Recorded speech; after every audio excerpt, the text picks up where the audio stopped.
Hello friends, मैं Alka Singh M group of education में आप सभी का स्वागत है। आज मैं आपको हिंदी में वर्णमाला के बारे में बताएंगे, जो सभी एग्ज़ाम की दृष्टि से बेहद इम्पॉर्टेंट है। ठीक है, आज मैं आपको वर्णमाला में कुछ इम्पॉर्टेंट या कह सकते हैं कि एक नज़र से देखने वाली ये वीडियो आपको हमेशा लाभदायक रहेगी।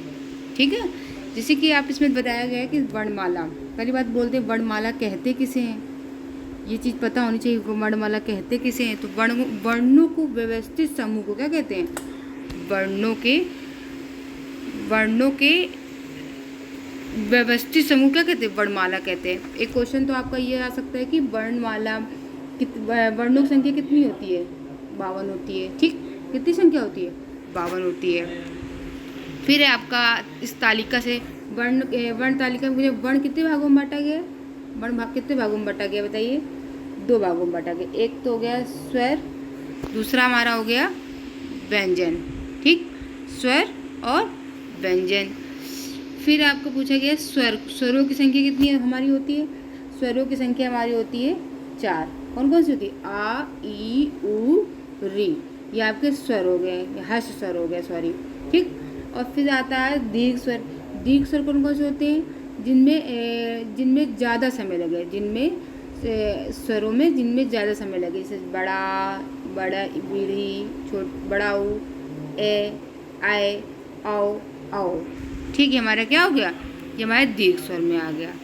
अब आता है कि व्यंजन की बात करते, तो व्यंजन में क्या आता है? पहले आप कितने भागों में बांटा गया है?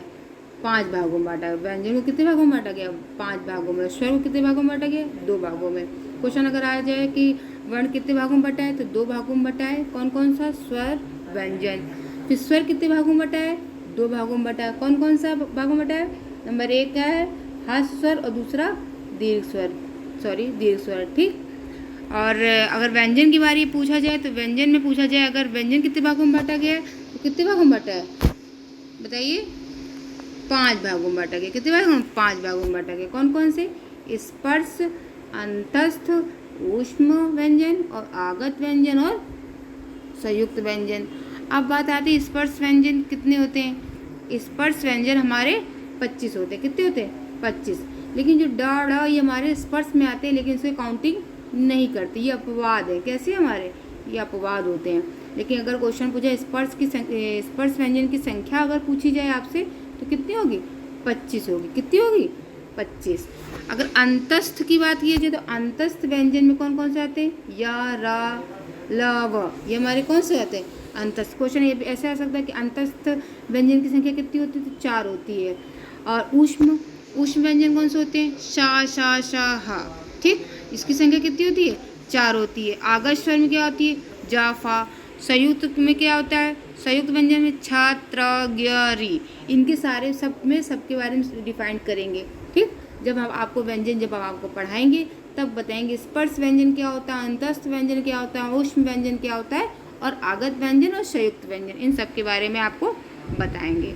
ठीक, अब आती बात वर्ण। अब इनको स्वरों को भी विभाजित किया गया है। आपको पता होना चाहिए कि स्वरों को भी विभाजित किया गया है। अगर पूछा जाए स्वरों को किस तरीके से विभाजित किया गया, तो संरचना के आधार पर स्वर कितने होते हैं? 3 प्रकार के होते हैं। आप लोग को पता होना चाहिए। कौन कौन से होते हैं? मूल स्वर या ह्रस्व स्वर। आपको पिछली ऊपर बताया था, ह्रस्व स्वर को मूल स्वर भी कहते हैं। अगर क्वेश्चन में आ जाए मूल स्वर कितने होते हैं हमारे, तो कितने होते हैं? 4 होते हैं। कौन कौन से? आ, ई, उ, री। दीर्घ स्वर बोलते हैं, इसको क्या बोलते हैं? बड़ा स्वर भी बोलते हैं, जो आपको ऊपर बताया था हमने 7। ठीक, और संयुक्त स्वर कौन कौन से होते हैं? वे स्वर जिसमें 2 स्वरों से आपस में मेल बनता है। जैसे 2 स्वर होते हैं, आ, ई मिलकर क्या बनता है? ए बनता है। और आ, ए मिलकर क्या बनता है? ए बनता है। ठीक है, ठीक है बेटा। वैसे औ में क्या बनता है? औ में हमारा आ और ऊ मिलके बनता है। ठीक, औ में क्या होता है? आ और औ मिलता है, तो ये हमारे संयुक्त स्वर हो गए। संयुक्त स्वर कितने होते हैं? 4 होते हैं। ठीक है, अब नेक्स्ट पूछा गया उच्चारण अवधि अथवा श्वास अवधि के आधार पर कितने होते हैं स्वर हमारे। तो उसमें कितने होते हैं स्वर? उसमें होते हैं हमारे ह्रस्व स्वर भी पता है कौन उससे होते हैं, दीर्घ स्वर आपको बता दिया ऊपर हमने, प्लुत स्वर कौन से होते हैं जिसमें ज़्यादा समय लगे, जैसे ओम, ये हमारा अगर ऐसे क्वेश्चन आ जाएगा ओम ये कौन सा स्वर है आपका, तो आपको पता होना चाहिए जिसमें ए आया तो ये कोई भी शब्द में इस तरीके से बना होता है, जैसे इस तरीके से बना होगा बीच में, वो हमारा कौन सा हो जाएगा, प्लुत स्वर हो जाएगा। ठीक, अब उच्चारण स्थान के आधार पर अगर पूछा जाए स्वर तो उसमें 6 प्रकार के होते हैं। आपको सबसे इजी तरीके से बता रहे, क्योंकि कई बच्चे से भूल जाते हैं कि जो स्वर में कौन कौन से वो कंठ, जैसे हमारे व्यंजन में तो सुना होगा अपने कंठ, तालव, ओष्ठ, मूर्धा, कंठ, तालव, ओष्ठ ये दे रखा है। ये बहुत ही सरल तरीके से आपको छोटा बड़ा तो आता ही होगा। ठीक है, स्टार्टिंग का जो होता है छोटा और बड़ा ये हमारा कौन सा होता है, कंठ में आ जाएगा। फिर उसके बाद क्या आता है, छोटी और बड़ी, ये हमारे किस में आ जाएगा, तालव में। फिर आपका छोटा हो वो बड़ा हो किस में आ जाएगा, ओष्ठ में आ जाएगा। फिर इसके बाद क्या था, ऋषि, तो ऋषि क्या हो जाएगा हमारे मूर्धा में आ जाएगा। फिर आप देखिए कंठ और तालव मिला करके ए आय बन जाएगा, और फिर ये ओष्ठ और कंठ और ओष्ठ मिला कर क्या बन जाएगा, आओ आओ। तो इसको ये आसान तरीके से अपना आप याद कर सकते हो। ठीक, फिर दे रखा ओष्ठाकृति के आधार पर, ओष्ठकृति के आधार पर अगर पूछा जाए तो कितने प्रकार के होते हैं स्वर, 2 प्रकार के। कितने प्रकार के होते हैं, 2 प्रकार के। कौन कौन से होते हैं, एक आता है वृत्ताकार स्वर। वृत्ताकार स्वर में क्या होता है, वृत्ताकार स्वर में होता है आपका छोटा ऊ, बड़ा ऊ, आओ आओ, ये हमारे वृत्ताकार में हो गया। ठीक, फिर आता है अवृत्ताकार में क्या आएगा, आ ई री ए, ये हमारे अवृत्ताकार में आ जाएगा। ठीक है, क्वेश्चन ऐसा पूछा जाएगा कि निम्नलिखित में से कौन सा वृत्ताकार स्वर है, तो उसमें आ जाएगा, ऊ हो जाएगा, औ आ जाएगा। तो उसमें आपको पता ही कि छोटा ऊ हमारा वृत्ताकार में आता है। अवृत्ताकार कौन कौन सा होता है, आ ई री ए, ये हमारे क्या हो जाते हैं, अवृत्ता स्वर हो जाते हैं। अब आपकी बात आती है कि मुखाकृति के आधार पर, मुख से जो बोलते हैं, जैसे विवृत स्वर। विवृत स्वर आप ये बहुत पूछे जाते हैं यूपी टेट वगैरह में, किसी भी एग्जाम में आपका ये क्वेश्चन जरूर पूछा जाएगा। जैसे विवृत स्वर आपका क्या होता है आपको पता होना चाहिए, जिसमें मुख पूर्ण रूप से खुल, जैसे आ, ये हमारा क्या हो जाएगा, आप खुद बोल के देखिए कि आ, ये हमारा क्या हो जाएगा, विवृत स्वर हो जाएगा। और अर्थ विवृत स्वर क्या होता है हमारा, जिस मुख में आधा खुला, जैसे आ ए ओ, ये हम नहीं, आप भी एक बार बोल के देखिए तब समझ में आएगा, जिसमें मुख आधा खुला हो।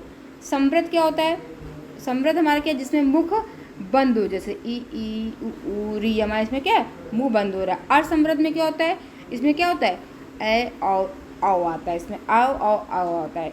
ठीक, यह सबका आपको समझ में आया।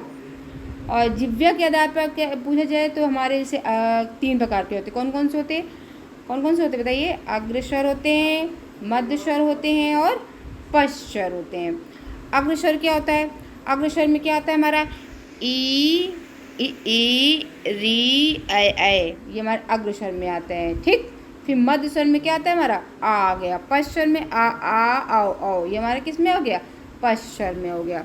ठीक है, अगर आपको इसके आगे की वीडियो आपको कल मिलेगी, यही टाइम आपका, इसमें आपको व्यंजन के बारे में बताएंगे। व्यंजन में क्या हमने आपको पिछले अभी वीडियो बताया था, इसमें ये पूरा स्पर्श व्यंजन क्या है हमारा, अंतस्थ व्यंजन क्या है, ऊष्म व्यंजन क्या है, आगत व्यंजन क्या है और संयुक्त व्यंजन, इसके बारे में आपको पूरी कंप्लीट वीडियो मिलेगी। अगर आपको ये वीडियो आपको पसंद आए तो लाइक, सब्सक्राइब और शेयर ज़रूर करिएगा।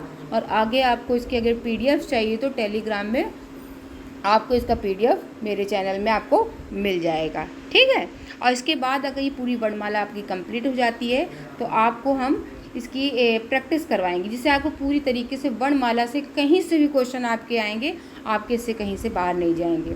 ठीक है, ओके।